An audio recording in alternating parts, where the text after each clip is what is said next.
show you how I'm making my support pieces. They're all basically going to be the same thing. So if I show you one, I've shown you all of them. The only difference is the arrangement of these screws in the bottom in comparison with how the magnets are placed in the top. The reason why I'm having magnets in the top is so the tile pieces will either click in like this one does here, and so it'll sit in the center, or you need to go to a third floor. You can take two pieces that are the same and stack them, and they will lock in together, giving a little bit more stability for the pieces that are going to be basically perched or floating on top of it. Otherwise, you know, it's not needed to have some of the screws line up in the bottom. Case in point here, the only screws that you absolutely need in this for the way that I built my board is these two here to lock it into where the wall places are. This centerpiece here is so that I can stack another one on top of this platform here to get up to a third floor. But again, it's the same thing with here. This is a corner piece on the inside. You got a spot here where you're going to lock into the wall. You got a spot here where you're going to lock into the wall. This is dead center for my 1.5 by 1.5. And on the top part, a single square will sit center in that walkway, and then the platforms of the room tiles for each quadrant is going to rest here and here, and the center room in this particular case is going to sit right here in this corner, and any additional tiles that need the bridge over to another support structure will sit here or sit here. So that's the system that I have. Same thing with this. This is a double column or double hallway column, and it just locks into rooms on where the wall spaces are on the side, and as well there. And if I need to, I've got two center ones here which line up with the magnets here, so that if I need to stack that, I can. So I just glued this guy down, so he's drying right now. These are both technically done. And in fact, I'll showcase basically how it works. As you can see, the magnet's actually holding on there. Actually, if I did it that way, it probably holds a little better. Whatever. It's not going to be holding it that way anyway. It's holding it there, and that's just for stability.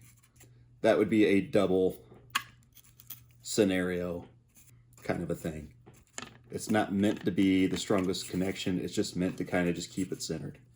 So, how am I doing that, you may ask? Well, I have cut all of these to be the exact same height. And I had to go into my Proxxon or hot wire cutter, depending on what you want to refer it to as. And I had to set that. I found one that I picked as a universal. That's going to be my height. And I cut everything so that it's all the same height. And then on some, I had to go in and add in some little slices and scrap pieces to get it up to height. That looks really bad, but it's not going to matter because that's going to be sitting on top of it. You're never going to see it because it's going to get glued on. At worst, you're going to see a little bit of foam work in there. So, how am I doing this? How are we living and living in color? I'm taking my piece. This is what I'm going to use. And I've already cut this piece here. As you can tell on my board here, it is 4 inches by 2.5. That is because this is 3 inches wide by 1.5 inches. I kept this as kind of a universal for everything because my measurements is 1.5 inches. Even though this one is going into the center column support system, So it's in essence, if this is my quadrant, it's not to scale. Calm down. If this is my quadrant, that's going to be sitting in the center. And then these guys over here are going to be supporting it on the edges, going around. And then this one will be in the center, just giving it a little bit extra support. So in case somebody really starts to thump around because they're angry, hopefully less likely to break. So center support is going here. And it doesn't matter which side you're going to do. If you want the grid up, if you want the grid down, that's just however you want to handle it.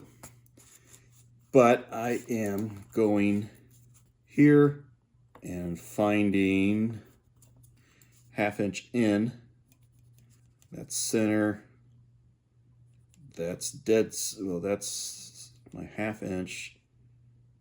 That's my 1/2 inch. That's my 1/2 inch. That's my 1/2 inch.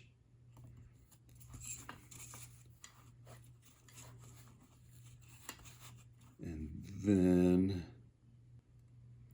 if I'm lining them up with the straight lines on the ruler, which, you know, straight lines on a ruler, not necessarily straight. Not necessarily where they need to be. But we put blind faith into those things, and that's the result that we get, which is one reason why if you're doing a craft project, always use the same measurement tool all the way through, because at least then it'll be consistent within that measurement tool. So I've made my marks. Now I'm going to take a knife and just make a little teeny tiny cut.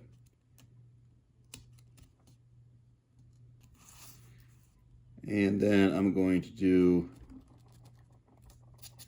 just kind of little cuts diagonal. Basically, I'm making a square at a 45-degree or diamond, if that's the kind of way that you want to picture it in your head. Clean out some of the junk.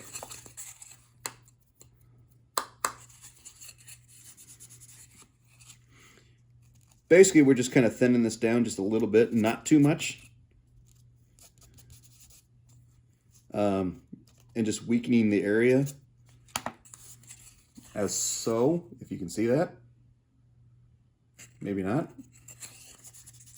I can't tell if you see that because I got my camera turned around, so I can't see what's going on there. And then I got my magnets. And I did this little tip of I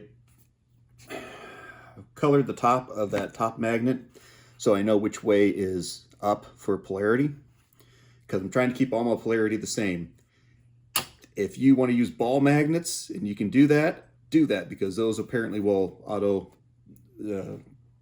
orientate, and it'll probably save you some strife. If you don't care about polarity, do whatever. But I'm trying to keep my polarity at least somewhat consistent. I've done it so far as it is, so I'm going to try to see if I can keep that. I actually got one piece that's not working right in one of my pieces here. This is the top, which is where the black is supposed to be facing. So if I'm down here, I'm going to take this guy off, turning so the polarity is the right way, and just kind of push him in, squeeze him in, and if it pops out, just reorient your polarity,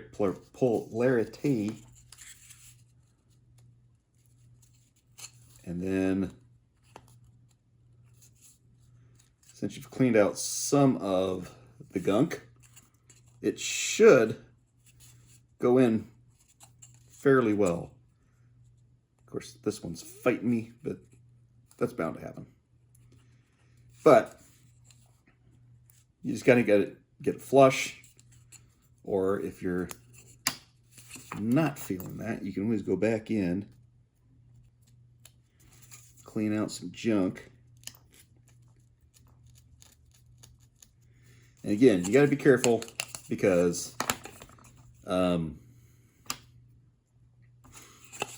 this is, if you can tell, just a hair over where it should be. So you're not going to have a lot of material between the magnet and the top of this thing. And so if you get that flush with the bottom, then you're just only going to have about that much space left. And that's plenty of space. I'm just kind of keeping it there with my finger. I really don't have to.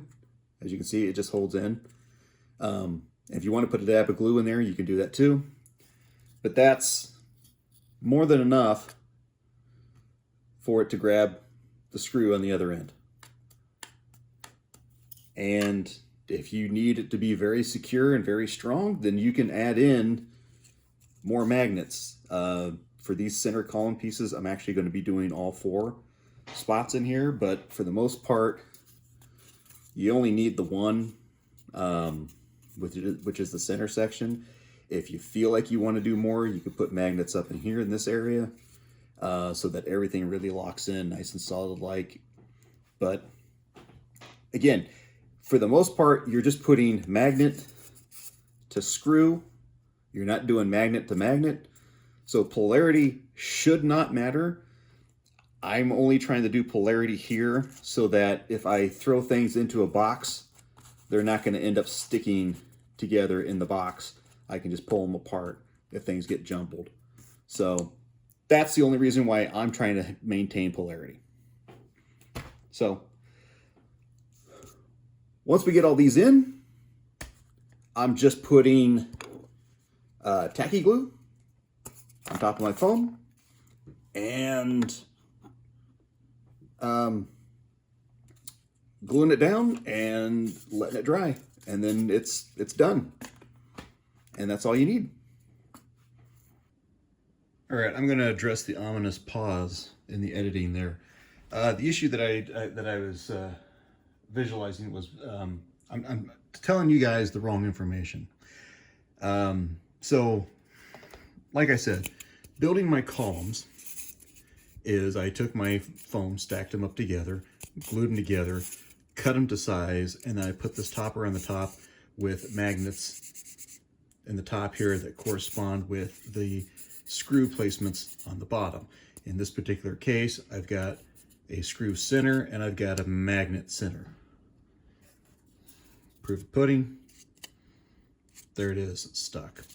I do not have magnets on the side because that's where I need the magnet. Now, I was showing you that I was sticking the topper onto the center support column. So why was I doing that? Well, that's actually a mistake because the center support column, if I had put a topper on that, would not line up with everything else. Why is that? Well, I'm going to try to explain to you real quick. So we have our columns and they're placed in such a manner as this. And then I take my room that I've made and I have put a backer board on the bottom of this. So now I've got this extra space in here. And I've got this gap here where, as you can see, my screws are. And again, if you're going to be doing this kind of a build, nip your screws. I did not nip my screws, and I wish I would have nipped my screws. Cut all these things after I had made a pilot hole, cut them, put them back in so they weren't poking out. Because right now, when you grab this thing, you grab by the edge, it's going to poke you. But I have this backer board on here to give this a little bit more support and durability. So that works like that. So down here, you can basically see what it is I'm kind of talking about. Is that the line here where this is underneath this lip, and same here, it's underneath this lip, and that meshes up with the foam board under here. It's kind of hard to see because shadow and all that other stuff. But that's basically how the systems work. So this is being supported by that weight. My center support column, which I have over here, here's another example. If I had done the same thing and it had a lip on the top and I had that underneath, well, now that doesn't line up and it doesn't rest on these pieces here. It's resting on the center piece, and that's not what I wanted. I was wanting it to rest on top of this like so. And on a first floor basis, that works perfectly fine.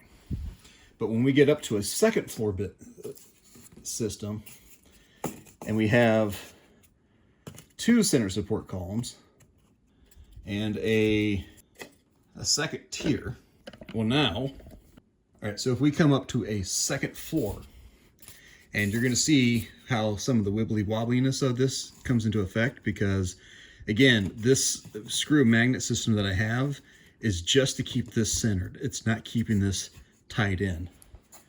So if I am, I'm going to get you out of the way, setting you there and setting you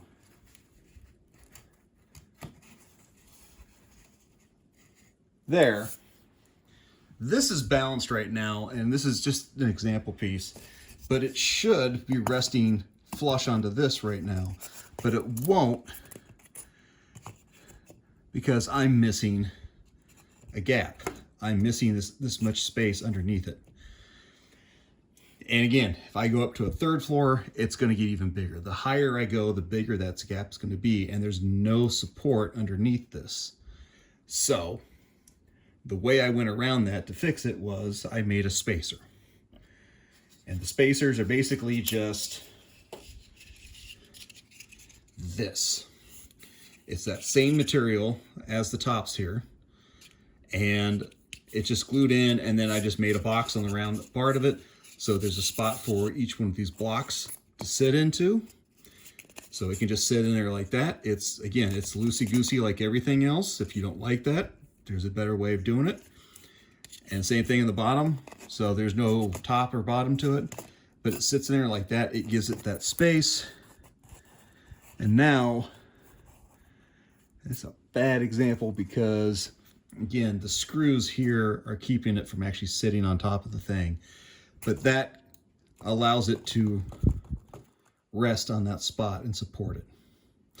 I'm going up to a third floor. I add another spacer. I only have the two spacers because I just don't want to go that much higher on these things. Because again, this is a wobbly mess as it is.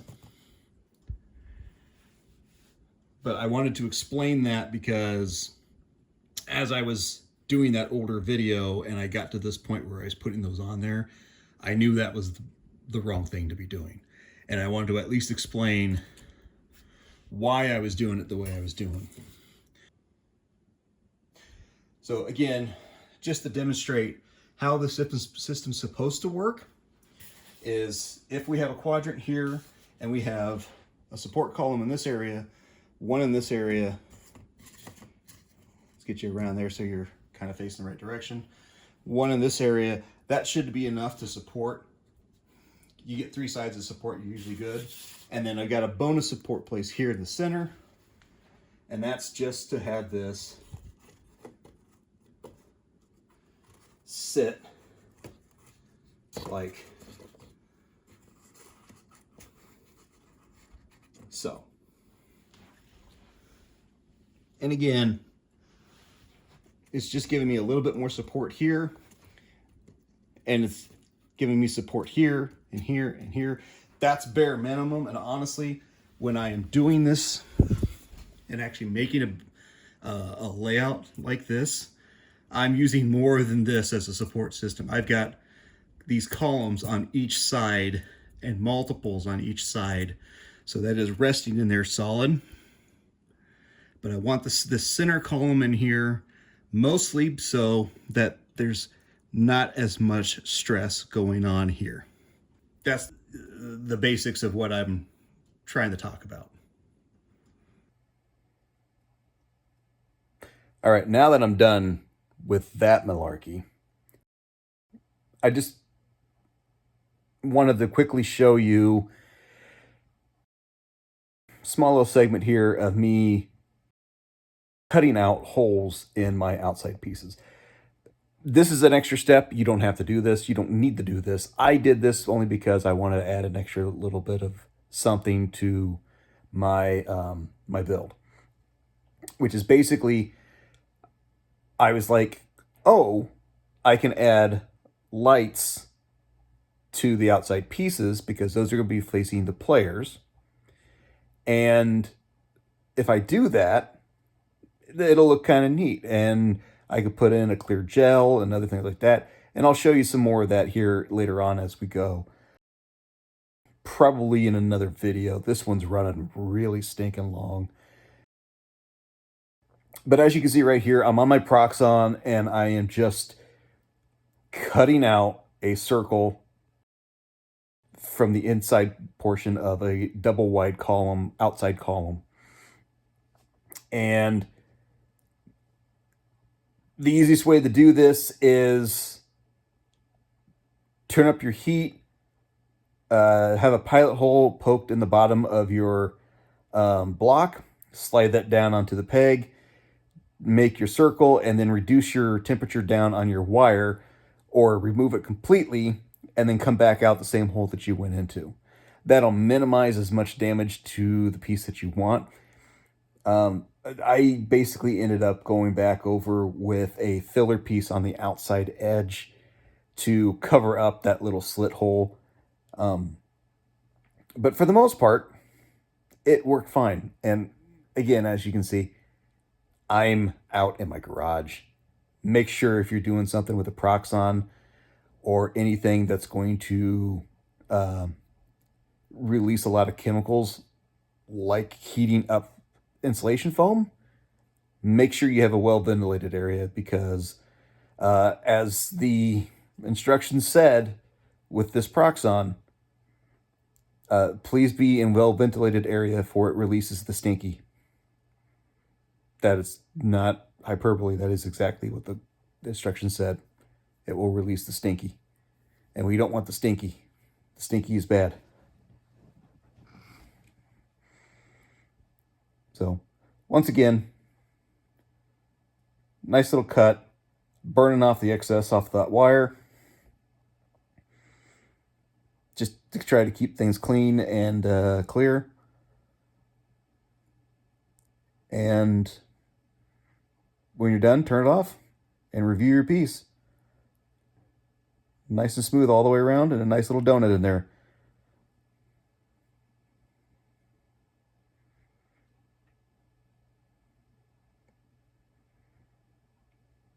And here I am. Again, these are the outside pieces. The parts that you saw me cut before were the top parts. These are the bottom parts. And I have these small, little, teeny tiny 3mm magnets that I bought. Just knocking out little spots here where everything lines up. I'm going to drop a magnet into that. And to keep the magnets in place, I'm just putting in some tacky glue into each one of the little holes.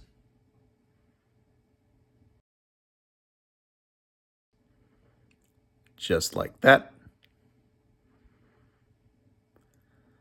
And then I'm taking these 3mm magnets.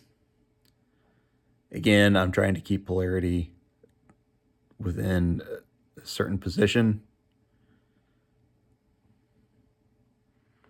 And I'm just sliding them into those little spots.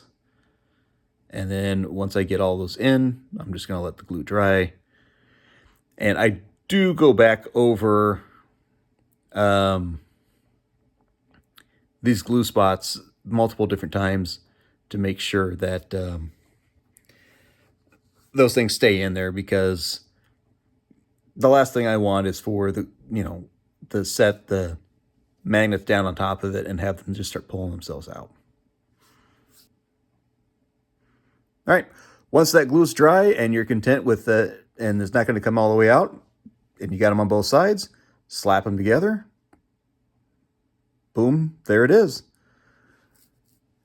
And again, the top, I'm going to make, this isn't the actual piece that I put on top of it, but I'm going to have a covering on top of it just like all the other pieces. So, and those were going to have magnets lined up with the screws at the bottom. So again, you could stack it. But for the most part, we're done. Hey, look, I'm doing this video and all these videos months after I recorded everything. And again, I'm very distracted by trying to get all this stuff taken care of, because it's beautiful weather right now and it's time that I have to get things primed outside so that I have them set up that I can paint this winter.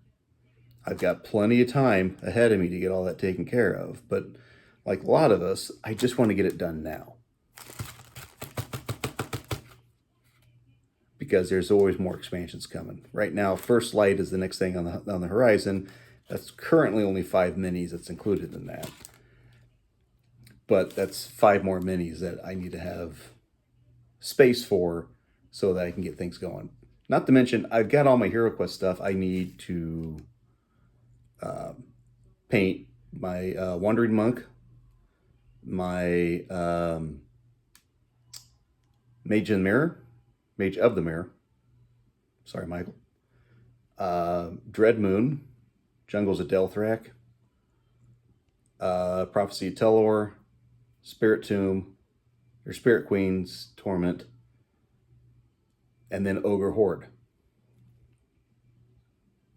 That's a lot of things. Plus, I've got small little personal fun projects for like some Master Universe stuff that I've bought, and some G.I. Joe ones that I've bought. So I've got a lot of things that I need to get taken care of. Everybody's got a shame pile. I actually want to work on mine. Punch.